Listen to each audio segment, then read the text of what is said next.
আসসালামু আলাইকুম ভিউয়ার্স, আশা করি আপনারা সবাই ভালো আছেন। আমি আল্লাহর রহমতে ভালো আছি। আজকে দুপুরবেলা ভাবছি বাইরে রান্না করব, তাই গেছি সেখানে। ফ্রিজ থেকে পাবদা মাছ বের করছি আর আম্মুর কাছে গিয়ে এখান থেকে শাক নিয়ে আসছি। ওগুলা দিয়ে এখন তরকারি রান্না করব। প্রথমে পেঁয়াজ রসুন ভেজে উঠিয়ে রাখছি, সাথে একটু জিরে দিচ্ছি। এখন মাছটা ভেজে নেব। এখানে মাছটা উল্টিয়ে দিলাম। আমি মাছটা একটু কড়া ভাজা করব, তাই একটু সময় লাগবে। আমার মাছটা হয়ে গেছে, এখন আমি মাছটাকে উঠিয়ে রাখবো। যে শাকটা কেটে রাখছিলাম, এখন শাকটা দিয়ে দেব। একটু লবণ দেব, একটু হলুদ দেব, আর সাথে কাঁচামরিচ দেব। দিয়ে একটু ভালো মতো নাড়াচাড়া করবো।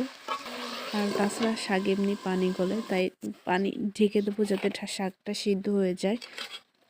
আমার শাকটা হয়ে গেছে, এখন আমি জলে পানি দিয়ে মাছটা দিয়ে দিলাম।